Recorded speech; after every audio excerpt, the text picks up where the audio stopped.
Our next guest, Rick Griffith, will delight and astound you. Rick is what? He is a letterpress printer, he is an artist, he is a designer, he is an author, he is a punk rock radio show host, he is a thinker, he is a bookstore owner, he is a reading group hoster, he is a design impresario, and he is the founder of BLARP. If you're not familiar with BLARP, BLARP is the Black Astronauts Research Project, right? Yeah. And that's why Rick was the one who laughed the loudest when I made the Uhuru joke earlier today.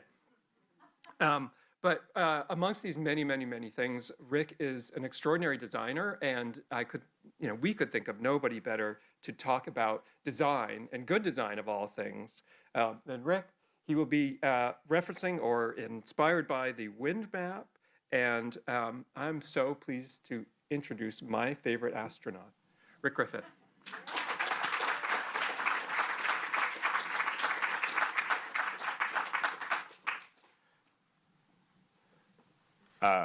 Hopefully I'm not being timed with my thank yous, but quick thank you. No shit. Okay. Then not thank you. I don't know. Thank you to Paula and Jamer, Jessica, Deborah, the staff at Matter, who over the last 25 years have given me the chance to sort of be compelled by design and my calling. Not in business, but in design. It began at the age of 16 years old. And it's like a plaything. To me, just anything that you chase for 30 years or so, you think that you understand its shape by the time you've been doing it for 30 years. So here it is. Thank you so much. This is me, 16 years old. I have the reverse hairdo, I know that. It began by looking at album covers, and I got several jobs at local record stores just to get more access to more music and more graphic design. My teenage years and my subversive gaze was fixed on Barney Bubbles and Russell Mills and Peter Saville, to name a few. And for some time, I really didn't know if it was a beauty or an ugly contest, aligning my punk soul with my new wave sensibilities and my black skin.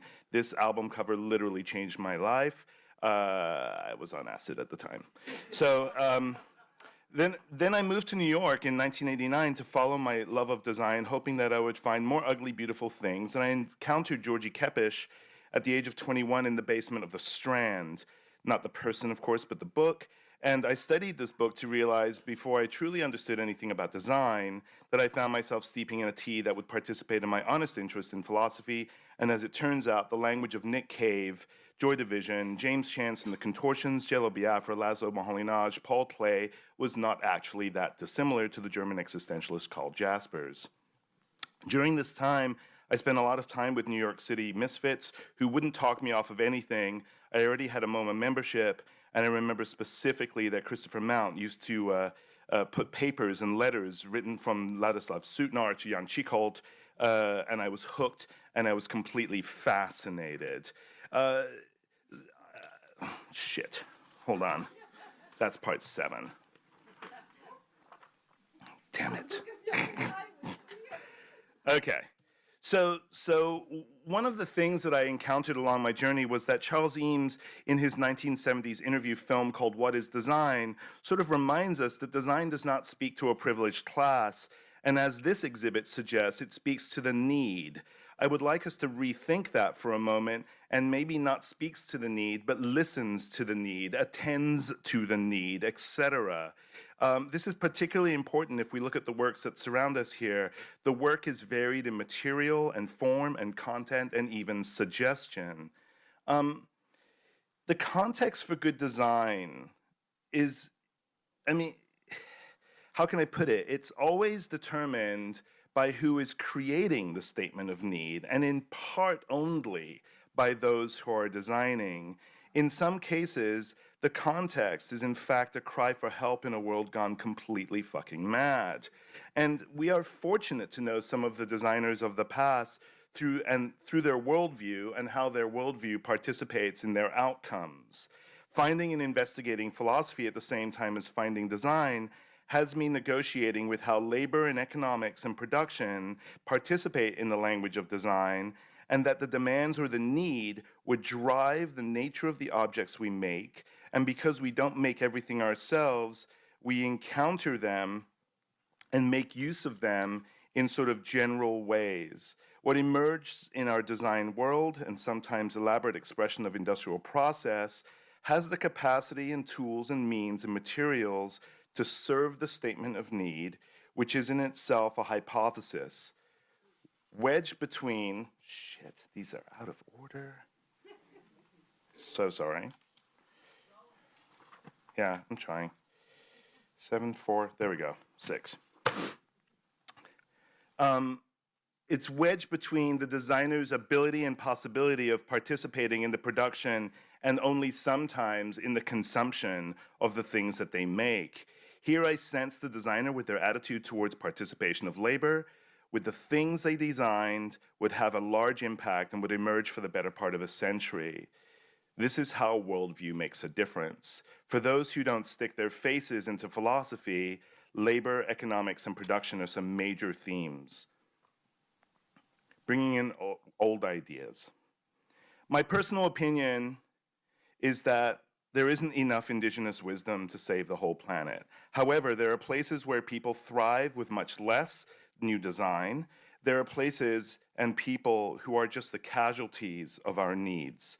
By the way, these places are capable of producing the next most talented humans on the planet, the Mbekars, the David Adjays, and much like the lives of Black and trans and queer people in America, they would have to avoid being murdered or erased first.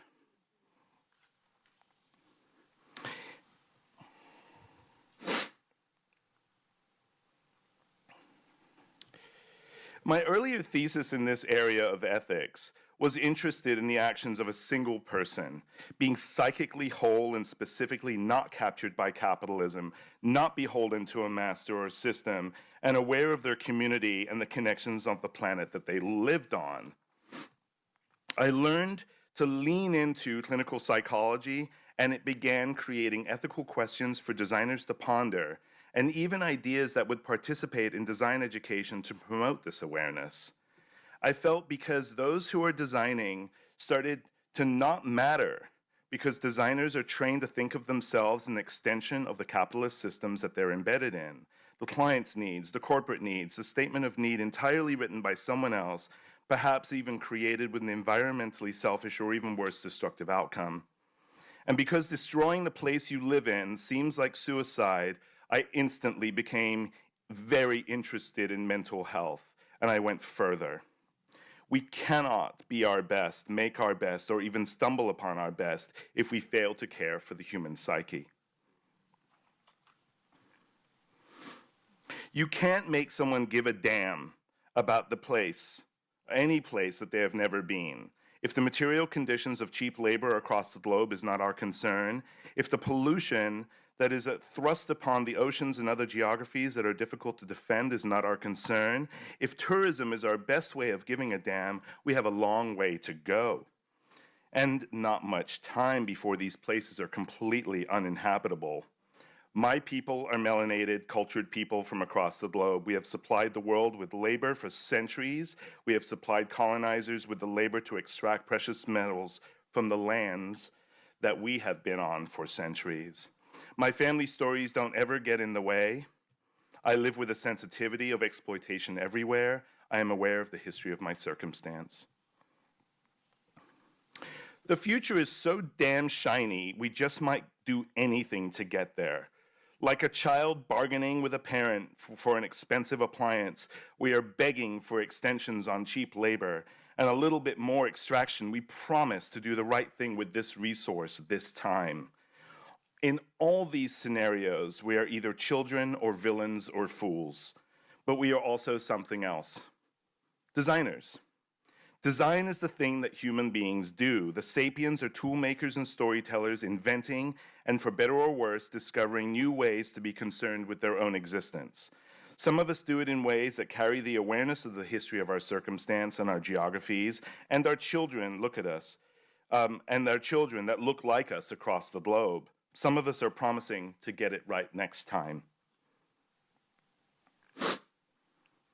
There is a case for teaching design to everyone, and there may be no better time than now to bring every child into an experience with this instinct to produce and create and build and transform, but with the struggle of their circumstance clear in their mind, not to harm other humans or species, not to destroy the very organism that sustains them. Because really, ultimately, we're here together, and the only thing I can think of as a critique of design, and the only thing I can think of as a way of extending us into design in the future, is to be thinking about how good design isn't about form and function. Good design is about how we do things, when we do things, for whom we do things, how we extend ourselves to the world as designers with open arms, with love, with agape. And ultimately, this is what I've come up with.